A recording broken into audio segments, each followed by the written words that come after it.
ውድ ቻናላችን ቤተሰቦች እንኳን ወደ ቻናላችን በደና መጣችሁ። አሁንም ሊቨርፑልን በተመለከቱ ዘገባዎች ተመልሼ መጥቻለሁ። በሰዓት ምን እንመለከታቸው ሊቨርፑሎች ኢብራሂሞ ኮናቴ ከሪያል ማድሪድ ጋር ከወዲሁ ስምምነት ላይ ደርሷል የሚል ፍራቻ አላቸው እየተባለ ይገኛል። እንደዚሁም ጆ ጎሜዝን በጃንዋሪ ዝውውር መስኮት ሊቨርፑልን ሊለቅ የሚችልበት ቻንስ አለ እየተባለ ይገኛል። በተጨማሪም ሊቨርፑሎች የ16 ዓመት ወጣት ተጫዋችን እየተመለከቱ ይገኛሉ እየተባሉ እነዚህና ሌሎችንም ጨምሬ ይዤላችሁ መጥቻለሁ። እስከመጨረሻው ደቂቃ ድረስ አብራችሁኝ እንድትቆዩና እንድትከታተሉት በአክብሮት ጋብዛለሁ። ሰብስክራይብ፣ ላይክ፣ ሼር ያደረጋችሁ የቻናሉ ቤተሰብ እንድትሆኑ በአክብሮት እጠይቃለሁ። ወደ ሁለተኛው ቻናላችንም እየሄዳችሁ ፕሮግራማችንን እየተከታተላችሁ ሰብስክራይብ፣ ላይክ፣ ሼር ያደረጋችሁ ኮሜንታችሁን እየሰጣችሁ የቻናሉ ቤተሰብ እንድትሆኑ በአክብሮት እጠይቃለሁ። አሁን በቀጥታ ወደ ያስኩላችሁ ጉዳዮች እገባለሁ። በመጀመሪያ የምንመለከተው በትናንትናው ዕለት የተደረጉትን የሀገራት ጨዋታ ይሆናል። በትናንትናው ዕለት እንግዲህ የተለያዩ የሀገራት ጨዋታ ተደርጓል። እነዚህን ስንመለከት እንግዲህ በመጀመሪያ ኢትዮጵያ ከቡርኪና ፋሶ ጋር ያደረገችውን ጨዋታ እንመልከት። ይህንን ጨዋታ እንግዲህ ኢትዮጵያ 3-1 በሆነ ውጤት መሸነፍ ችላለች። የቡርኪና ፋሶ ተጫዋች የሆነው ካቦር ሶስቱንም ጎሎች ማስቆጠር የቻለ ሲሆን ለኢትዮጵያ ደግሞ አይተነው በ84ኛው ደቂቃ ላይ ማስቆጠር ችሏል። ይህ ተጫዋች እንግዲህ ተቀይሮ ከገባ በኋላ ነው ሶስቱንም ጎሎች ለቡርኪና ፋሶ ማስቆጠር የቻለው። ሌላኛው ጨዋታ ስንመለከት ደግሞ ግብጽ ከጊኒ ቢሳው ጋር ያደረገችውን ጨዋታ 1-0 በሆነ ውጤት ማሸነፍ ችላለች። በዚህ ጨዋታ ላይ መሐመድ ሳላህ ምንም አይነት ደቂቃ መጫወት ያልቻለ ተጫዋች ሆኗል። በአውሮፓ ለዓለም ዋንጫ ለማለፍ የተደረጉትን ማጣሪያ ጨዋታዎች ስንመለከት ደግሞ ስኮትላንድ ቤላሩስን 2-1 በሆነ ውጤት ማሸነፍ ችላለች። የስኮትላንድን ግቦች ደግሞ አዳምስና ማክቶሚናይ ማስቆጠር ችሏል። በዚህ ጨዋታ ላይም አንዲ ሮበርትሰን ሙሉ ጨዋታውን ሲጫወት የጨዋታው ኮከብም ተብሎ መመረጥም ችሏል።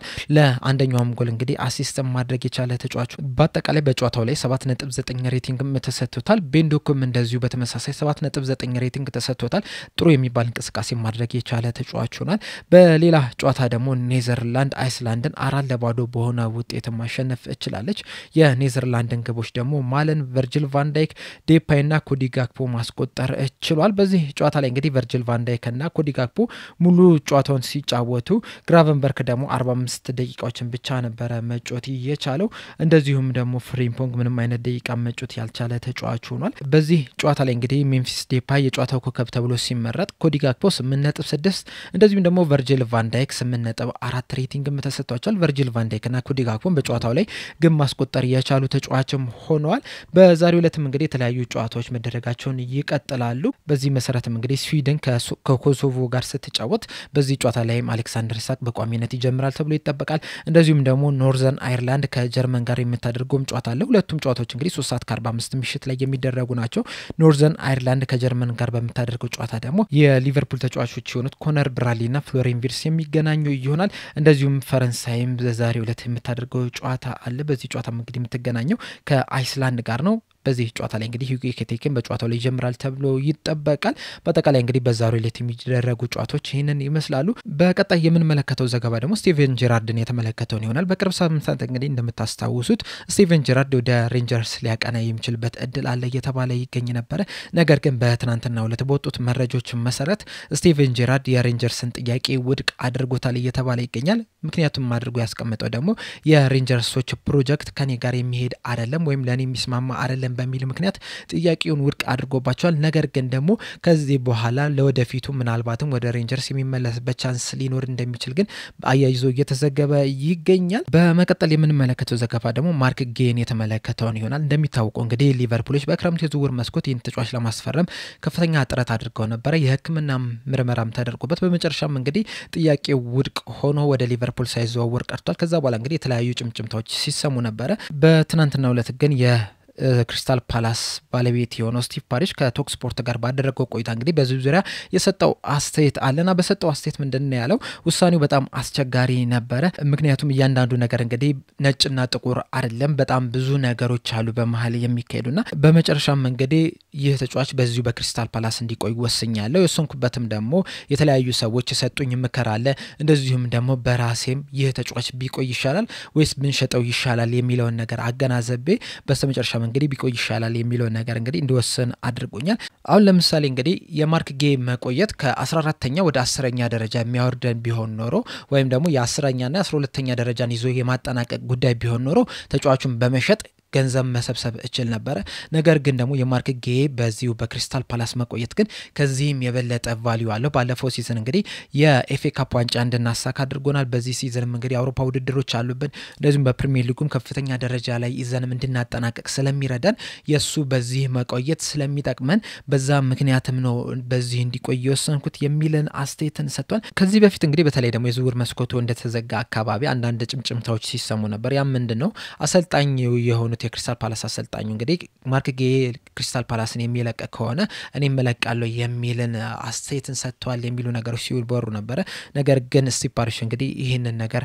አስተባብሎታል ስለዚህም በራሴ ነው የወሰንኩት ነው ያለን የሚገኘው ሌላኛው የምንመለከተው ዘገባ ደግሞ ጂልቤርቶ ሞራን የተመለከተው እንዲሆናል እንደ ራይዚንግ ኮፕ ዘገባ ከሆነ እንግዲህ ሊቨርፑሎች የሜክሲኮ ወጣት ተጫዋች ሆነው የ16 ዓመቱን ተጫዋች ጂልቤርቶ ሞራን እየተከታተሉት ይገኛሉ እያለን ነው በዚህ ሰዓት እንግዲህ ከ20 ዓመት በታች የሚጫወቱበት የዓለም ዋንጫ እየተካሄደ ነው የሚገኘውና ይህም ተጫዋች እንግዲህ ለሜክሲኮ ጥሩ የሚባል እንቅስቃሴን እያደረገ ነው የሚገኘው እስካሁን ድረስም እንግዲህ 5 ጨዋታዎችን ማድረግ ችሏል ለሜክሲኮ ከነዚህ 5 ጨዋታዎች እንግዲህ 3 ግብና 2 አሲስት ማስመዝገብ የቻለ ተጫዋች ሆኗል ገና 16 ዓመቱ ላይ ነው የሚገኘውና ገና በ16 ዓመቱ ለአንደር 20 ወርልድ ካፕ መጫወቱ እንግዲህ የሚያስደንቅ ነገር ነው በቀጣይም በኖቬምበር አካባቢ እንግዲህ ከ17 ዓመት በታች ተጫዋቾች የሚጫወቱበት የዓለም ዋንጫ ይካሄዳልና ለዛም እንግዲህ ይሳተፋል ተብሎ ነው የሚጠበቀውና ሊቨርፑሎችም እንግዲህ ባሳየው እንቅስቃሴ ተማርከዋል እየተባለ ይገኛልና ምናልባትም በቅርቡም እንቅስቃሴ ሊያደርጉ የሚችሉበት እድል አለ እየተባለ ይገኛል በርግጥ ሊቨርፑሎች ብቻ አይደሉም ይሄንን ተጫዋች እየተከታተሉት የሚገኙት ሪያል ማድሪዶች ፒኤስጂዎች እንደዚሁ ማንቸስተር ዩናይትዶች እዚህ ተጫዋች ላይ ፍላጎት አሳይተዋል ነው እየተባለ የሚገኙና ሊቨርፑሎች እንግዲህ ይሄን ተጫዋች ማስፈረም የሚፈልጉ ከሆነ ከነዚህ ትልልቅ ክለቦች ጋር ከፍተኛ ፉክክር የሚገጥማቸው ይሆናል ሊቨርፑል እንግዲህ በዚህ ሰዓት ወጣት ተጫዋቾች ላይ በጣም ከፍተኛ ትኩረት እያደረገ ነው የሚገኘው የሚያስፈርሟቸውን ተጫዋቾች ስንመለከት ራሱ በጣም ብዙ ተስፋ የተጣለባቸውን ተጫዋቾች ከተለያዩ ቦታዎች እያስፈረሙ የሚገኙት በቅርቡ እንኳን እንደሚታወሰው ሪዮን ጎማን ከቼልሲ ማስፈረም ችሏል ትሬናዮኒን ከሌስተር ሲቲ ማስፈረም ችሏል እንደዚሁም ሌሎች ተጫዋቾችን ከተለያዩ ክለቦች እያመጡ ነው የሚገኙትና ምናልባትም እንግዲህ ይሄንንም ተጫዋች ወደዚህ ወደ ሊቨርፑል ይቀላቅሉት የሚችልበት እድል አለ እየተባለ ይገኛል በርግጥ ይሄንን ተጫዋች የሚያመጡት ከሆነ በስኮላርሺፕ ስምምነት ነው ሊሆን የሚችለው ምክንያቱም እንግዲህ የፊፋ ህግ እንደሚናገረው ከሆነ ከ18 ዓመት በታች የሆኑ ተጫዋቾችን ከተለያዩ ሀገራት አምጥቶ ማስፈረም አይቻልም የሚል ህግ አለው ትንሽ አስቸጋሪ ሊያደርገው ይችላል እንደውም ቼልሲዎች እንግዲህ በስታቪዮን ሲያስፈርሙት ከ18 ዓመት በታች እያለ ነበር ማስፈረም የቻሉት ነገር ግን አሁን 18 ዓመት ልክ ሲሞላው ለቼልሲ ቀጥታ መፈረም ይችላልና አሁን ላይ እየተጫወተ ነው የሚገኙ እንደውም ሊቨርፑልን ባሸነፈበት ጨዋታ ላይም ሁለተኛውን ጎል ማስቆጠር የቻለ ተጫዋች ሆናልና ምናልባትም ይሄን ተጫዋች ገና ካሁኑ ከስምምነት ላይ ይደርሱና በዛው በሜክሲኮ እንዲቆይ ሊያደርጉ የሚችሉበት እድል አለ ወይም ደግሞ በስኮላርሺፕ አምጥተው ትንሽ ሙከራ ሊያደርጉ የሚችሉበት እድል አለ ነው እየተባለ የሚገኘው ሌላኛው የምንመለከተው ዘገባ ደግሞ ጆ ጎሜዝን የተመለከተውን ይሆናል እንደሚታወቀው እንግዲህ ጆ ጎሜዝ በሊቨርፑል ቤት ብዙ የመጫወቻ እድል እያገኘ ያልሆነ ተጫዋች ነው በተለይ ደግሞ በጉዳት ምክንያት የተለያዩ ጨዋታዎች ሲያመልጡ ተመልክተናል በዚህ የጨዋታ እጥረት ምክንያትም እንግዲህ በተለያዩ የዝውውር መስኮቶች ላይ ሊቨርፑል ሊለቅ የሚችልበት እድል ተፈጥሮ ነበር በተለይ አሰልጣኝ አርነ ስሎት ወደ ሊቨርፑል ልክ የመጣ ሰዓት ወደ ኒውካስል ለመሄድ በጣም ተቃርቦ ነበር ሊቨርፑሎች ጆ ጎሜዝ ለኒውካስል ሸጠው ከኒውካስል ደግሞ አንቶኒ ጎርደንን ለማምጣት እንግዲህ በጣም ተቃርቦ ነበር በመጨረሻ ሰዓት እንግዲህ ስምምነት ሳይሳካ ቀረ እንጂ ወደዛ ሊሄድ ተቃርቦ ነበር እንደዚሁም ደግሞ በዚህ ባለፈው የክረምት የዝውውር መስኮትም ወደ ኤሲ ሚላን ሊሄድ በጣም ተቃርቦ ነበር ሊቨርፑሎች እንግዲህ ማርክ ጌን ከክሪስታል ፓላስ ቢያስፈርሙት ኖሮ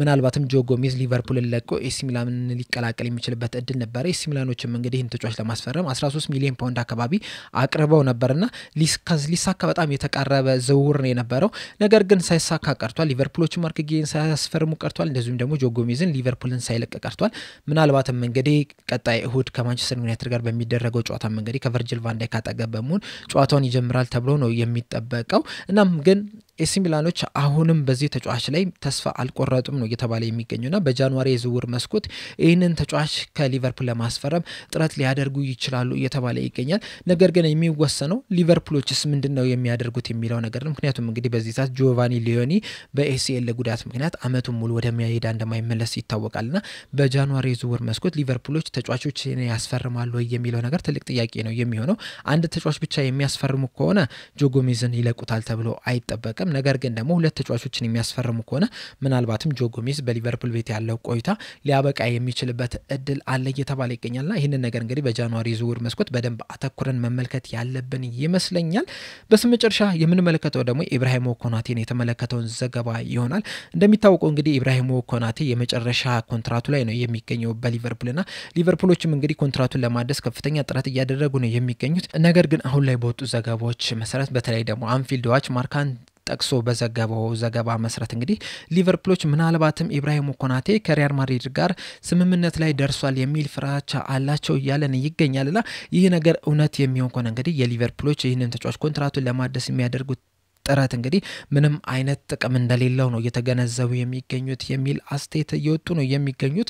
እናም ይህ ዘገባ እንግዲህ እውነት የሚሆን ከሆነና ኢብራሂሞ ኮናቴ ከሪያል ማድሪድ ጋር ስምምነት ላይ ከደረሰ ለሊቨርፑል ጥሩ ዜና አይመስለኝም። ለዛም ይሆናል እንግዲህ ምናልባትም ሊቨርፑሎች ከተለያዩ ተከላካይ ተጫዋቾች ጋር ስማቸው እየተያዘ የሚገኘው ይህ ፍራቻ ስላላቸው ሊሆን ይችላል ብዬ እገምታለሁ።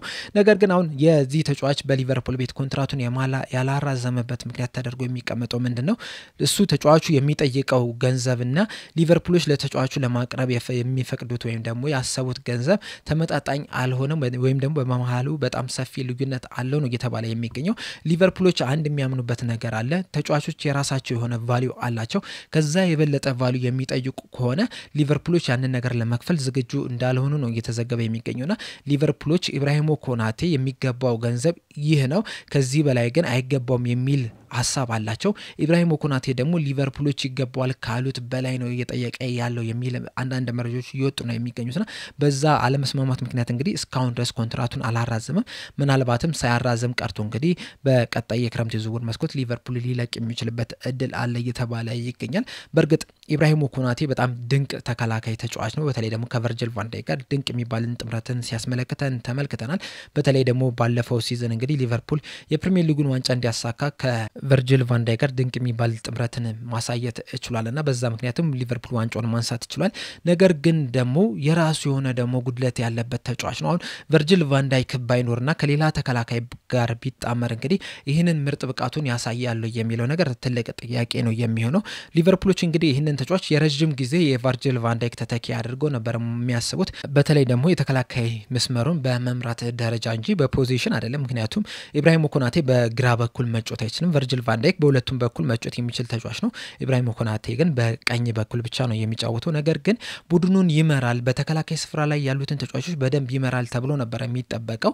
ነገር ግን ደግሞ በዚህ ሰዓት እንግዲህ በኮንትራት ጉዳይ ምክንያት እንግዲህ በሊቨርፑል ቤት የመቆየት ቻንሱ በጣም የጠበበ ነው እየተባለ ይገኛል። በዛ ምክንያትም እንግዲህ ሊቨርፑሎች ከተለያዩ ተጫዋቾች ጋር ስማቸው እየተያዘ ነው የሚገኘው። በትናንትናው ዕለት እንግዲህ የሁለቱን ተጫዋቾች አንስቼላችሁ ስናወራበት ነው የነበረውና ምናልባትም እንግዲህ ኢብራሂሞ ኮናቴ በሊቨርፑል ቤት የመቆየት ነገሩ በጣም እያነሰ እየመጣ ያለ ይመስለኛልና በቀጣይ የክረምት የዝውውር መስኮት እንግዲህ ሊቨርፑል ሊለቅ ይችላል ተብሎ ሊቨርፑሎች እየፈሩ ይገኛሉ እየተባለ ነው። በዚህ ዙሪያ እንግዲህ ያላችሁን ሐሳብ እንዳለ ኮሜንት ሴክሽን ላይ በመጻፍ አሳውቁኝ። ኢብራሂሞ ኮናቴ ምን ያህል ነው የሚገባው የሚለውን ሐሳቦች እንዳለ ኮሜንት ሴክሽን ላይ በመጻፍ አሳውቁኝ። ለአሁን እኔ ግን እዚህ ላይ አበቃው። በቀጣይ በሌላ እስከምንገናኝ ድረስ ሰብስክራይብ፣ ላይክ፣ ሼር ማድረግ እንዳትረሱ። ቸር ያቆየን።